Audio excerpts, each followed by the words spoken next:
Welcome back, everybody, to the channel. In today's video, we're going to break down XRP and Ripple working with the Bank of Banks to change the system. Could that be why on December 20th, 2020, SEC sued Ripple because they're about to flip the whole system? Well, we're going to break down the facts, figures, numbers, logic, and I'll let you make an informed decision. And I'd love to see your comments down below in your opinion so we can all learn together. My name is Coach JV. What I work to do is make very complex macro and microeconomic strategies very simple. We help people understand how I take my money from the left side of the risk pyramid as we profit in the bull run, and I pull it back down and I put it into tier one capital, and I ensure my family and my wealth. In the description of the video down below, you can fill out what's called the needs assessment, and my proper team member will reach out to you based on the questions you answer. So just wanted to help you out with that. So that's in the description of this video or in my social media platform. So let's dive right in, family. Okay, so the first thing we're going to look at, I was gone for over about 12 days in Peru. So I apologize if this is somewhat old news, but I wanted to break it down myself. And I would love to hear your comments down below. So let me know what your opinion is. You know, XRP Ripple is a disruptive technology to the system. And we know that the SEC has been battling them for almost, 3 to 4 years now? Doesn't make any sense. If you look at the average cases within the SEC, egregious cases, they last 12 to 24 months. And this has lasted years, and it's settling all around the time while regulation is coming in as we head into the bull run. Now we have a Bitcoin ETF, probably an Ethereum ETF, and maybe next year an XRP ETF. So I don't think it's all random. I think it's all planned out. Okay. So if you look at this, the Bank of International Settlements, this was on June 14th. So we're going to look at their tweet, and then I'm going to break down the actual documents, and I'm going to show you a video of the BIS. Okay. Now the BIS is the Bank of Banks, guys.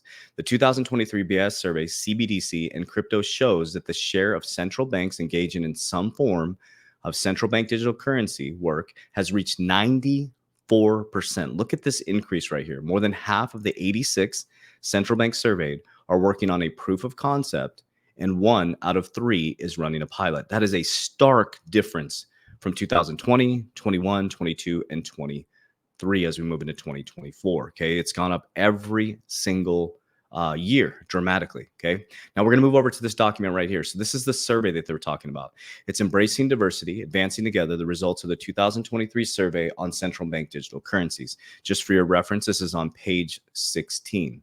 It says central banks are further reaching their involvement of stakeholders. Okay, so this is on page 16, and it says right here, for instance, the Bank of Japan set up CBDC forum with the firms from private sector, you're going to hear private and public sector coming together to discuss the development of potential digital yen. Also, the National Bank, write this down, of Georgia recently selected a technology firm for its digital gel project. Which technology firm was that? So if you go up here and you type in Ripple, I think it's Command F, boom. You go down here, the reference underneath this paragraph right here, you see that?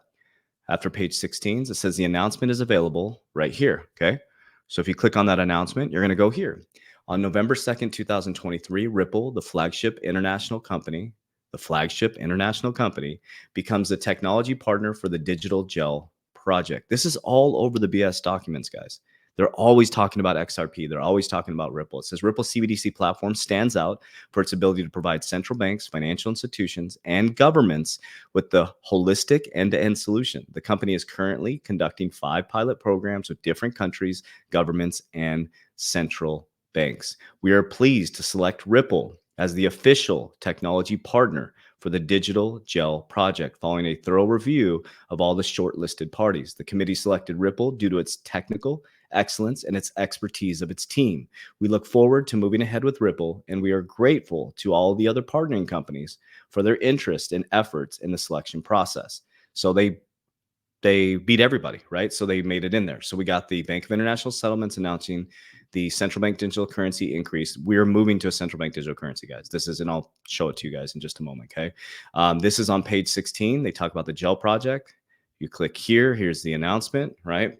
And then you go over here, and if you're new to this channel or you don't know what XRP is, this is what XRP is a bridge currency, right? So they're talking about Ripple's technologies, but basically Ripple's technology uses XRP as the bridge currency. You have the sending institution, XRP, just transfer the currency very quickly, right? So it doesn't have to go up and through the SWIFT system. It was a threat to the SWIFT system because it doesn't have to go up through the archaic banking system, take 3 days to settle. It's an instantaneous settlement from say the digital dollar to the yuan, right? And the receiving institution, and then the receiving institution puts it out to their parties, which will be probably a retail CBDC or a wholesale CBDC, which I'm not a fan of CBDC. I'm just telling you what I think is going to happen. Okay. So this is back in 2023. Ripple joins the BIS. I want to show you the connection, right? Ripple joins the BIS task force for cross-border payments, right? So we know they're part of the Bank of International Settlements, the Bank of Banks task force. So why would the SEC go after Ripple? There's just something missing here that I'm not seeing. You know, it's like, why would the wealthiest country in the world, or could it be that we got caught with our pants down, as Warren Buffett says, the tide went out, we didn't have swim trunks on, and all of a sudden it's like, oh shit, this company has the most disruptive technology that's going to change the whole financial system, and we're not ready for it. I don't know. You'd have to decide on that. Okay. So we know they're part of the BIS task force. If you go back to, I think this is a 2023 document. This is in the BIS documents. I'm just showing you they're all over the BIS documents, Bank of International Settlements. 3 models arise as private settlement asset marketplace, such as Ripple, XRP, and open source marketplace, such as Stellar Foundation, which is XLM, which I absolutely love. And it says more recently, DeFi networks and marketplace settlements, asset-based and unbacked crypto assets such as Strike, I'm not sure what that is, leverages Bitcoin and Lightning Network. Okay, so they're all over the BIS documents. So let's just hear from the BIS. Okay, so this is on May 17th, 2024. It says what does it say here? The future of CBDCs, the road ahead for retail versus wholesale CBDC. Okay, let's just listen to what they're saying about the wholesale CBDC. And we know Ripple is heavily involved in the implementation and the creation of it worldwide. I think would really be interesting to follow up, especially the link between the retail CBDC and the existing payment system. I think this is a question that many central banks face, which is how much weight should be put on fast payment systems, how much on retail CBDCs. I think what you've described is that you're designing it from the ground up to make sure that these two systems are interoperable. But I would like to follow up on that. Alongside the UPI, CBDC offers. Well, there we go. I think what you've described for joining us. I'd like to tell you an anecdote, actually, before I ask my question to Joachim.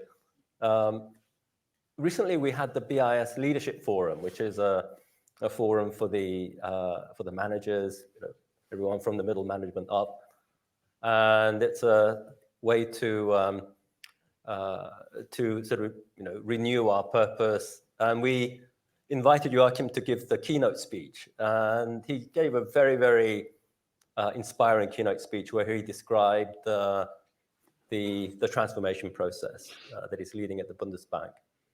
Bundle. So that's what I wanted you to hear, the transformation process. Sorry, I started that over. I wanted you guys to hear that. He is developing the transformation process. Listen to what he says. That's cool. Then, Joachim, you said that innovation is a key part of this process. You compared this whole process to running a marathon, where you need the preparation, the training, and a strategy. So share with the larger group what you told us, and where does the digital euro and the whole CBDC program fit into this transformation process? Thank you very much, Yun. The truth is that I never did a marathon on my own. So, but first of all, it's really good to be here, part of this conference, doing this panel with my esteemed colleagues, Jacques Vilcanter and Fabio. I have the pleasure that Frankfurt is so close to Basel. So for me, it's just a 300-kilometer trip, 200 miles. And for many of you, I realize that I guess some of you are jet-lagged to did such a long trip to come to Basel. This is wonderful to discuss this very important topic. I come back to what I did in that speech when you referred to the management conference, and I'm really happy that I gave some food for thought. I think we labeled this change of the Bundesbank Wandel. Wandel is the German, let me say, expression for change, doing something different. And I can tell you the tradition of the Bundesbank, 70 years tradition, it is a challenge to change a central bank. And I'm not sure if central banks are really used to these Guys, you got to understand, they're changing our financial system. This isn't like, what are we going to do? They are changing the financial system. changes. I think the last change the Bundesbank did, the most significant change, went back more or less 30 years ago. So when the board of the Bundesbank came back 2 years ago and explained to the colleagues, yes, we want to do something different, everyone was a little bit shocked that something is coming from top down and they want to change something. Listen to that. Often it was the other way around. Key. It's coming from top down, not bottom up. It usually doesn't come from top down. It comes from people in the field like, hey, listen, we need to change. This is a top saying, hey, these higher ups, we're changing. So, but after 2 years, everyone is now completely aware of the fact that we have to change. And now I'm coming back to what we are discussing here. The world outside is changing. It's becoming more digital. So, and also the business model of the central bank is changing to a certain extent. Yes, I guess in 10 years, I guess the mandate of central banking will be the same. It's safeguarding price stability. But how to get there, all the instruments we are using, the services we are providing, they will be, it's my forecast, completely different from today. And so it was clear to me, to the whole, let me say, board of the Bundesbank, that we have to change. Okay, I'll just let you go watch that yourself, and he breaks down the changes that need to happen. But think about that for just a moment, family. Like, let's think about that. And sorry, that was a longer intro, but I want you guys to hear that.